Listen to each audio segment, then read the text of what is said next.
안녕하세요. 법무법인 대리운 박동일 변호사입니다. 오늘은 여러분과 형사재판에 대해서 조금 알아볼 텐데요. 형사재판 중에서도 최후진술에 대해서 여러분들께 소개해드리는 시간을 갖도록 하겠습니다. 여러분들 최후진술이란 말 어떤 느낌이신가요? 여러분들 드라마나 영화에서 많이 보셨을 겁니다. 판사님께서 재판을 받고 있는 사람한테 이렇게 말을 하죠. 마지막으로 하고 싶은 말이 있으면 다 해보라. 자, 이것이 형사 절차에 있어서 최후 진술에 대한 절차인데요. 그렇다면 우리가 최후 진술은 어떤 것이고 최후 진술은 어떻게 해야 되는지에 대해서 여러분들께 좀 간단히 소개시켜 드리도록 하겠습니다. 먼저 최후 진술이 무엇인지에 대해서 우리가 한번 알아보도록 하겠습니다. 최후 진술 말 그대로 내가 재판부께 마지막으로 나의 말을 할 수 있는 절차라고 볼 수 있겠습니다.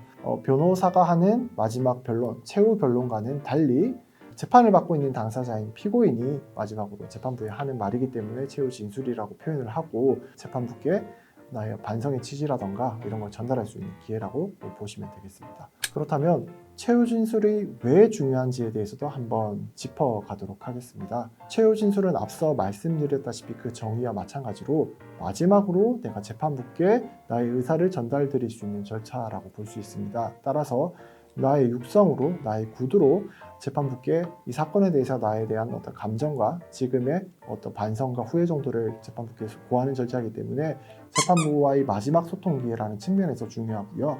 두 번째로 재판부께 얼마나 반성을 하고 있는지를 표시할 수 있는, 즉 내 형에 유리한 양형 요소로 작용할 수 있는 진지한 반성에 대한 부분을 재판부께 표현할 수 있는 기회이기 때문에 중요성이 매우 큰 절차라고 볼 수 있습니다. 다음으로 최후 진술을 어떻게 준비해야 되는지 여러분들께 좀 알려드리도록 하겠습니다. 최후 진술은 마지막으로 하는 진술이기 때문에 가장 중요한 게 기존에 내가 해왔던 변론과 일치하는 내용이어야 되겠죠. 쉽게 말해서 앞에서는 내가 실컷 범죄 사실에 대해서 반성한다는 취지로 주장을 하다가 갑자기 돌연 저는 억울합니다. 저 피해자가 나쁜 사람입니다. 라고 주장을 하게 된다면 여러분들께서 앞서 변론했던 내용들이 사실상 모두 거짓이 돼버리게 됩니다. 재판부께서는 또한 여러분들께서 진지하지 않게 재판을 임했다라고도 생각하실 수 있고 여러분들께서 반성을 정말 했는지에 대해서 근본적인 의문을 가지실 수도 있기 때문에 내가 지금까지 해왔던 변론 절차에 대해서 일관된 어떤 진술을 준비하는 것이 또 중요하다고 생각됩니다. 그리고 여러분들께서 또 많이 궁금해 하실 게 최후 진술은 과연 얼마나 내가 오랫동안 해야 되는가에 대해서도 궁금해 하실 수도 있습니다. 저는 기본적으로 최후 진술은 3분 이내로 말씀하시는 게 좋지 않을까라고 생각합니다. 최후 진술이 그 이상으로 너무 길어지게 되면은 사실 재판의 집중도도 많이 떨어져 있는 상태라서 여러분들이 말씀하고자 하는 취지가 재판부에 오히려 잘 전달되지 않는 부분도 있습니다. 만약 최후 진술을 하실 양이 많다면 오히려 서면으로 좀 작성을 하셔서 최후 진술서를 따로 제출을 하시고 구두로 판사님께 전달해 드리는 내용은 최후 진술서에 적혀 있는 내용을 조금 축약을 하셔서 요점만 말씀하시는 게 오히려 더 좋지 않을까라고 생각됩니다. 자, 다음으로 필요 없이 어떤 수사 과정이나 수사 기간에 대해서 비난을 하시는 것은 여러분들께서도 좋은 방법은 아닐 것 같습니다. 위법 수사나 위법 절차가 있었다면 여러분들의 변호인께서 앞선 변론 절차에서 그 위법 수사와 위법 절차에 대해서 법리적으로 이미 다 다투셨을 거고 불필요하게 수사기관이나 수사관을 비난을 하시게 되면 오히려 여러분들께서 법 질서나 어떤 공권력에 대해서 순응하지 않고 좀 법 질서에 대해서 부정적인 생각을 가지고 있는 사람이라는 인식을 줄 수 있기 때문에 조심하시는 게 좋겠습니다. 다음으로 최후 진술을 준비하실 때 피해자에 대한 반성과 사과 그리고 피해자의 피해 회복을 위한 진지한 노력 중에 있다는 것을 어필을 하시는 것도 여러분들께 유리한 양형 요소로 작용할 수 있습니다.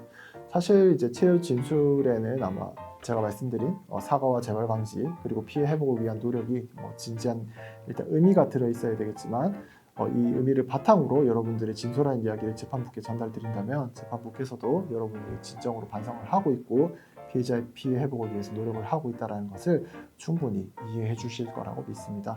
그리고 마지막으로 피해자에 대한 비난을 하시거나 피해자의 그 모든 책임을 전가시키는 듯한 최후 진술은 결코 어떤 방법으로든 좋은 게 아닌 것 같습니다.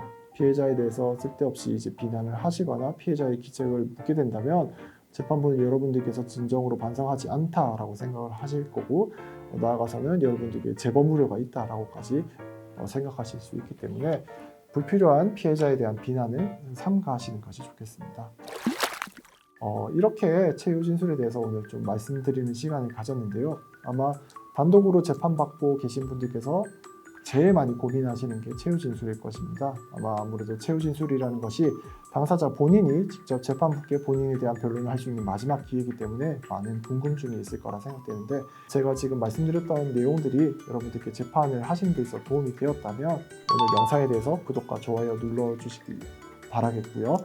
궁금증이 있으시다면 댓글로 질문 남겨주시면 성실하게 답변 드릴 수 있도록 하겠습니다.